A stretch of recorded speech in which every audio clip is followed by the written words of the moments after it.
Bonjour tout le monde, je suis très heureuse de vous retrouver aujourd'hui en ce mercredi 27 juillet, donc pour une petite présentation de création que je viens tout juste de finir. Donc en fait, voilà, ça sera pas du scrapbooking, ça sera de la couture. Alors en fait, vous savez que j'ai un enfant handicapé, donc il a une maladie génétique et qui lui pose des problèmes au niveau de l'hypotonie et du tonus musculaire.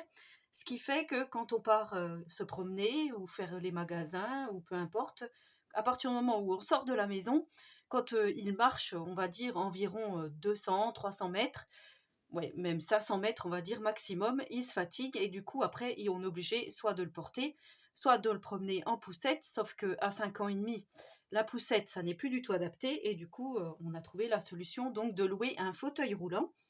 Et sur ce fauteuil roulant, j'étais toujours embêtée parce que je ne pouvais pas installer de sac, vu que de chaque côté il y a les grosses roues qui touchent. Il me fallait quelque chose de petit, mais de précis en même temps. Il fallait pas que ça pende, il fallait pas que ça nous gêne quand on pousse de se cogner avec les genoux dans ce fameux sac. Et voilà, ça m'embêtait. Et je me disais, il faut à tout prix que je trouve une solution.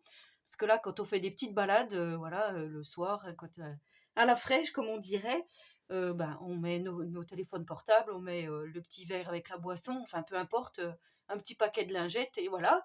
Et du coup, ben, j'avais rien et j'avais pas envie de me promener avec un sac à dos tout le temps. Donc du coup, je me suis dit, écoute Christelle, il faut que tu fasses une petite création, hein, parce que j'ai regardé sur Amazon. Donc ça existe des sacs spéciaux fauteuil roulant. Bon, ça coûte pas très très cher, hein, en 25-30 euros, le plus bas prix. Mais voilà, j'avais envie de quelque chose de personnel et comme en ce moment j'ai arrêté un petit peu le scrap, hein, vous avez de quoi faire de toute façon matière à faire, donc vous pourrez aller fouiller dans la playlist si vous avez envie de scraper, de faire des cartes, des albums. Vous allez tout retrouver donc sur la playlist, hein, vous savez, vous déroulez sur accueil de ma chaîne, vous avez playlist, vous déroulez et vous trouverez tout ce que vous voulez. Et je me suis rappelé il y a quelque temps que j'avais fabriqué un sac en jean, alors je vais vous montrer.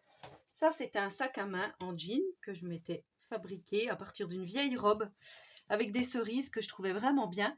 Donc à l'époque, je n'avais pas de machine à coudre, j'ai tout fait à la main. Mais voilà, j'ai retrouvé ce sac et je me suis dit, ah, il est pas mal pour l'été, je trouve qu'il est super bien. Donc je l'avais fait avec un jean de mes enfants, hein, un vieux jean d'un de mes fils. Alors je crois que c'était un Flavio, celui du milieu. Voilà, et du coup, j'avais mis de la petite dentelle, j'avais fait un peu froufrou et tout. Et je me dis, bah, pourquoi pas récupérer un vieux jean et faire un sac avec. Donc là, j'ai récupéré un Bermuda de mon fils, donc de mon adolescent. Et avec ce Bermuda, voilà ce que j'ai fait. Donc, pour faire ce sac, hein, j'ai regardé plus ou moins des tutos et je me rappelle que pour ce sac-ci, j'avais suivi un tuto. Donc, je vous mettrai en barre de description le lien vers le tuto qui m'avait inspiré. C'était l'atelier Crazy by Night. Je vous mettrai donc le lien vers la vidéo de ce tutoriel. Et du coup, voilà, j'ai utilisé deux jeans. Donc là, c'est un Bermuda, là, c'est un vieux jean délavé. Donc pour faire le fond de mon sac. Et finalement, je suis pas trop... Enfin, je suis vraiment contente parce que j'ai bien réussi à faire les coutures. Il est propre. Hein, vous savez que je suis novice en couture, donc voilà, je suis autodidacte. Hein, j'ai tout appris par moi-même. J'ai jamais pris de cours de couture et je me suis dit, bah, finalement, c'est quand même pas trop trop mal. Tu t'en es plutôt bien sorti. Là, j'ai fait attention, puisque on avait les poches.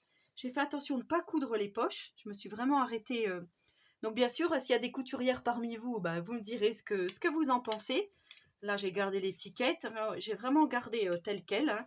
J'ai pas fait de déco. Bien sûr, on pourrait faire de la déco, décorer les poches ici. Là, il y a un faux pli, ça m'énerve. Voilà, là, j'ai laissé la braguette, j'ai laissé tout le bouton comme c'était. Et j'ai retrouvé du tissu mignon que j'avais utilisé il y a très très longtemps. Donc, j'ai fait une doublure. J'ai pas fait de poche intérieure, bah, le tissu mignon, je trouve que voilà, ça allait bien avec. C'est mignon, c'est le cas de le dire. Ici, vous voyez, hein, j'ai fait ma couture tout du long, tout au bord. Donc, je trouve, ouais, pour moi, je m'en suis pas trop mal sortie. Voilà, même la doublure la couture de la doublure est plutôt bien faite. Enfin, voilà, pour quelqu'un qui n'a pas l'habitude. Ici, bon, ben voilà, ça a coiqué un peu parce que ça faisait beaucoup d'épaisseur. Ça a été un petit peu parti en sucette, on va dire. Mais ouais, non, moi, je trouve, enfin, je me fais des fleurs peut-être, mais voilà. Et donc, la solution était que, comme je vous ai dit, de chaque côté, il fallait pas que ça touche mes roues. Il fallait pas qu'il y ait des bandoulières qui pendent, il fallait pas, voilà, ceci, cela. Donc bah, j'ai fait 2 petits passants comme ceci, pareil avec des morceaux de jean. Voilà, le seul truc c'est que j'ai laissé ici, j'ai fait une petite couture pour pas que ça s'effiloche, mais j'aurais dû replier pour que ça fasse pareil qu'ici, que ça soit plus joli, mais bon, c'est pas grave. Ça, je l'ai cousu à l'intérieur de chaque côté, donc ici à l'extérieur. Voilà, j'ai repassé plusieurs fois. Donc ça, c'est celle du dessous, c'est celle-ci, ici, là, et ça, c'est celle du dessus. J'ai fait donc ces 2 petits passants qu'on enfile dans les poignées du fauteuil roulant. On l'enfile dans les poignées et du coup, voilà ce que ça donne. Et pour finir, bah, je me suis dit, il faudrait que je fasse une petite attache. Donc j'ai juste pris un petit morceau de jean que j'ai mis comme ceci après le passant et on vient fermer, voilà, comme ceci pour que pas, enfin, bien sûr ça restera ouvert sur le côté, mais voilà, on ne pourra pas non plus fouiller dans le sac si on est devant le fauteuil. Je pense que ça posera pas de soucis. Donc voilà, c'était une idée, voilà, une petite idée récup. Donc ça m'a rien coûté puisque j'avais le jean, j'avais le fil, j'avais tout ce qu'il fallait pour faire la doublure. Et du coup, voilà, en 2 temps, 3 mouvements, bah, j'ai mis quand même toute la journée d'hier pour le faire. Mais voilà, je trouve que le résultat est plutôt pas mal. Donc vous me direz ce que vous en avez pensé. Maintenant, je vais aller profiter de mes enfants. Donc effectivement, je ne vais pas faire beaucoup de scrap dans les jours à venir. Voilà, vous verrez peut-être moins d'activités. C'est comme ça.